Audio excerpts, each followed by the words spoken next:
তুমি বেডা মানুষ, তুমি আমার সহজ সাপটা রান্না করে খাওয়াইবা, তুমি সব রান্না এত জটিল করে ফেলো কেন? আমি সহজ রেসিপি শিখতে চাই এবং সহজ ভাবে রান্না করে খাইতে চাই। তুমি এ পর্যন্ত যা কিছুই খাওয়াইছো, যা কিছুই করো, সবকিছু কঠিন করে করো। এত কিছু করার কি আছে?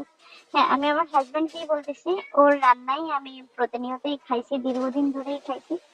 তো সামনেও আমি যতদিন বেঁচে থাকবো ততদিনই খাইতে চাই। কেউ যদি সহজ ভাবে খেতে পারে তাহলে কঠিন করে খাওয়ার কোনো কিছু নেই। হ্যাঁ, তুমি যদি আমাকে রান্না করেই খাওয়াইতে পারো তাহলে আমার তো রান্না করার কি আছে? তা আজকেও আমাকে ভেন্ডি ভাজি করে খাওয়াচ্ছে। ভেন্ডি ভাজিটা অ্যাজ ইউজুয়াল আমি এভাবে রান্না করি, জাস্ট শুধু লবণ কাঁচামরিচ দিয়ে একটু পেঁয়াজটা বেরেস্তা করে বেটে নিয়ে তারপর রান্না করি। বাট হলুদটা আমি কখনোই দেই না, হলুদ মরিচটা আমার কখনোই ওইভাবে পাউডার হলুদ মরিচ দেওয়া হয় না। এই জিনিসটা ও একটু ব্যতিক্রম, ওর একটু হলুদ দেওয়া লাগে, নাইলে নাকি কালারটা ভালো আসে না। আমার কাছে একটু সবুজ সবুজই ভালো লাগে। ভেন্ডি সবুজ জিনিস সবুজ থাকবে, এটাকে হলুদ করার কি আছে? যাই হোক, ও কতগুলো হলুদ দিয়ে দিল, এই জিনিসটা আমার ভালো লাগে না। মানে ধরতে পারো, যে বলতে পারো আমি তোমার দড়ি ধরছি রান্নার। হ্যাঁ, এখন সে ডাল রান্না করবে, অনেকগুলো মশারির ডাল বসাই দিছে, আর সাথে সাথে অন্য একটা চুলার মধ্যে তো সে ভেন্ডি ভাজি করেই যাচ্ছে। তো ভেন্ডি ভাজি করার সময় কিন্তু চুলার জালটা একটু বাড়াই দিতে হয়, এদিক দিয়ে তুমি ফেল মারছো। তুমি চুলার জালটা কমাই দেওয়াতে এটার আঠাটা ছেড়ে দিচ্ছে, আঠাটা ছেড়ে দিলে ভেন্ডি ভাজিটা খেতে ভালো লাগে না, একটু শুকনো শুকনো হবে। আমি কিন্তু কম পারি না, তোমার থেকে একটু হলো রান্না বেশি দিন করছি না। যাই হোক, তুমি তো অনেক রান্না করে খাও।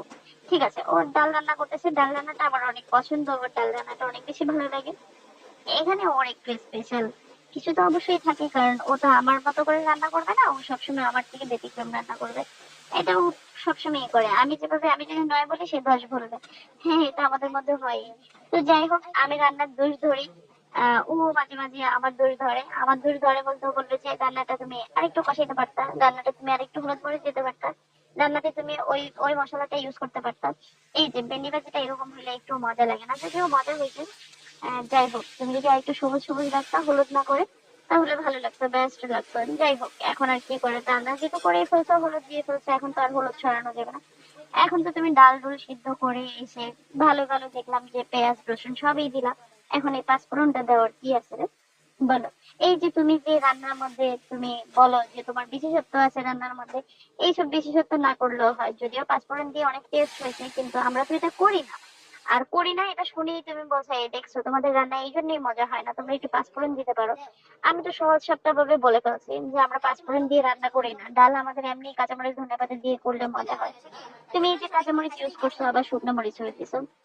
যাই হোক, সবকিছু দিয়েছো ঠিকঠাক মতো, ভালোই ছিল। পাঁচফোড়নটা কেন ঢুকাই দিলা? আর পাঁচফোড়নটা ঢুকাই দেওয়াতেই তো মানে আমি ফেল হয়ে গেলাম, যে না, আমি তো পাঁচফোড়ন দিয়ে কখনোই ডাল রান্না করি না। সত্যি কথা, আমি কখনোই রান্না করি নাই, তোমার হাতেই প্রথম। যে কয়েকবার খাইছি তোমার হাতেই খাইছি। আর কেউ পাঁচফোড়ন দিয়ে ডাল রান্না করতে আমি দেখিও নাই, কিন্তু বেশ ভালো লাগছে, আসলে ভালো লাগছে। আর এই যে রান্নার ফাঁকি দিয়ে প্রতিদিন এভরিডে এভরিডে তুমি দুপুরবেলা রান্নার ফাঁকি দিয়ে সিঙ্গারা চমচা দোকান থেকে কিনা এনে খাওয়াইতা, এই জিনিসটা তো আমি মিস করি, এখনো মিস করি। এই অভ্যাসটা কেন করছো? এখন তো আর গরম গরম সিঙ্গারা এনে আমাদেরকে কেউ খাওয়ায় না। এই জিনিসটা তুমি ভুল করে গেছো। কিন্তু সিঙ্গারাটা ভালো ছিল, একটু বাদাম দিয়ে করা, ওই যে তোমার মতো ইউনিক টাইপের রান্না বান্না আর কি। ইউনিক দোকান থেকে মানে নিয়ে আসতো যার কারণে এখানেও ব্যতিক্রম, যে সিঙ্গারা খুব রেয়ারই, দেশ গ্রামে খুব রেয়ার সিঙ্গারের ভিতরে বাদাম দিয়ে সিঙ্গারা তৈরি করা হয়। যদিও খুবই অ্যামেজিং মজা ছিল, খুবই টেস্ট ছিল। আর সাথে আমার শাশুড়ি আম্মা তো আমার জন্য অনেকগুলা বাদাম কিনে রাখছে, যে কিনে রাখছেন, আমি থাকা অবস্থায় কিনে আনছে 10 কেজি বাদাম। তো ওইখান থেকে আমার জন্য মেবি 5 কেজি বাদাম দিছে। আমি ঢাকায় নিব এবং